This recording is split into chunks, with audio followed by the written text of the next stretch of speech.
Welcome in, my name is Ryan. In this video, I'm gonna be giving you 6 games that are great games to play with your parents. But before we jump in, I have 2 things I wanna tell you. The first is simply, don't be a jerk. Don't refuse to play games to your parents, especially if they're on the older side because they're not real board games. This list is not intended for you to trick your parents or your in-laws or other relatives into playing real board games. If someone does not want to play modern board games for you, don't force them. And secondly, this is not a list of intro to board games. It's not like I'm going to give you a game that's an easy deck builder so you can get them used to deck building so eventually they can play more complicated deck builders with you.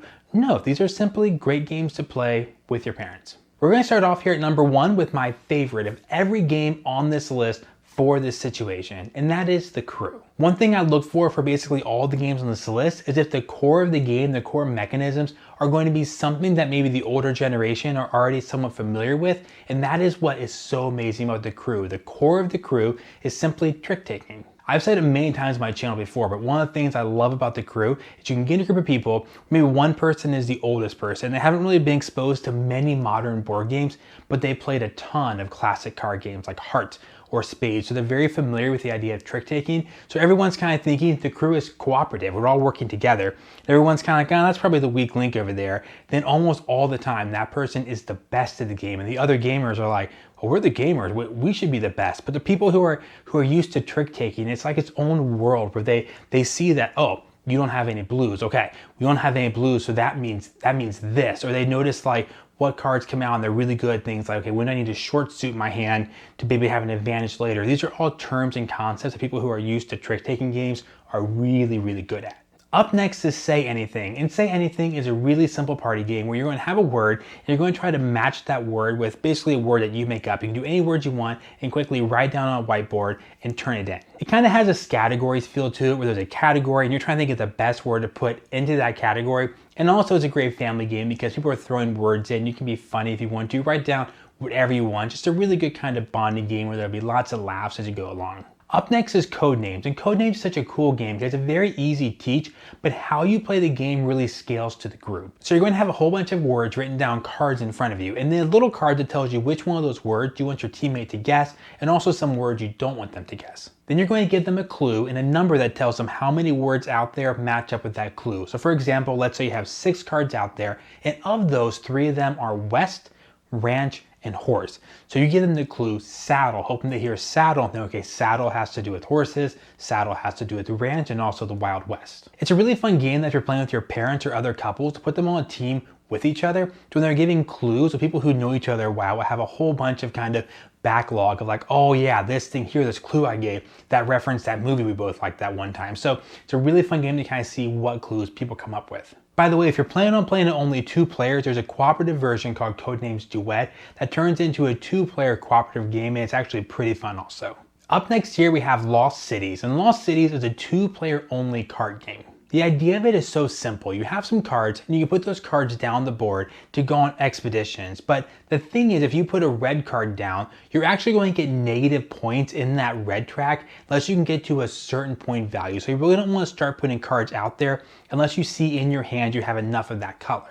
Also, if you don't really want to commit to any of the tracks, you can throw away a card into a middle pile, but then once you do that, your opponent can on their turn pick up that card into their hand. But the thing that makes it fascinating, you can only hold so many cards in your hand, and every turn you get to play a card into one of your little journeys or put in the center where your opponent could steal it. So you go through this thing where you see your opponent is playing in blue and they're playing in green and you have the green 10. Well, you don't want to put the green 10 down on your track. You don't think you have enough for that.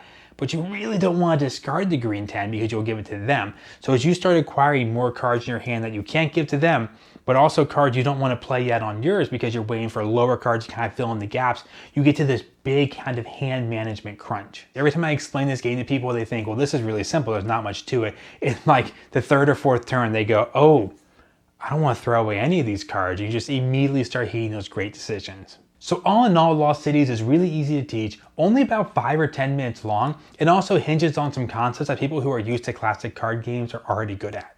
Speaking of concept, the next game on the list is Concept. I think of Concept as almost more of a fun activity to do with the family. The idea is really simple. You have a big giant board, and on that board you have tons of different pictures. Some things that look like machines, or circles or literature or art or history or cars. And you have a word you're trying to give clues to, and all you have to do is take cubes and put those cubes out on the board to try to give clues, not with your words, but clues with where you put those cubes on the board to what your word could be. But one of the more unique things about the game is that you have cubes of different colors, so you can kind of have different lines of logic. Like, for example, let's say you're trying to get people to guess the Wright brothers. Well, you can use some green cubes, and all of them could be green, and say, people, men, two men. Okay, historical, two historical men. But then bring out the red cube, say, here's the different line of logic. Here's a machine that flies and spin. Okay, airplane or helicopter, okay, the Wright brothers. Now, rather than trying to play concept to win, I personally have had the most fun at the game just sitting around the family, picking out a card, trying to find a crazy word and see if you can use what's out there on the board to lead everyone else to the answer. Okay, the last game on the list here is one of my favorite games of all time, but it is pretty different than the other games I've given on the list so far. So far, the game's been more in the style of classic card games or some classic fun party games. This final one is more for those of you who have parents that love to play classic games like chess or checkers or backgammon. And that game is Santorini. Santorini is an awesome game with a little grid where all you have is two workers who are trying to move around the map, build some towers, jump up on those towers, and then work their way up little by little and try to stand on a third level tower. So it's a little strategy game kind of like chess, where you and your opponent are both trying to kind of do the same thing by climbing up these towers. You can share each other's towers, but of course strategically you can have moves where you can block your opponent out. Like, I'm gonna take my second worker, move here and build a tower here, and now you can't get to my side of the board, you're going to try to run around. Can you run around in time before I start working up to the third level? So compared to all the other games on the list, Santorini is definitely a lot more strategic, not too much more complicated, but a lot more strategic thinking. But I wanted to include it because lots of us have parents or relatives that are kind of raised on just classic pure strategy games like chess and checkers. Before we go, I'd love you to let me know down in the comments below what games you think maybe should go on a list like this. Maybe a game that you personally have had a lot of success teaching to someone quite a bit older than yourself. See you in the next video.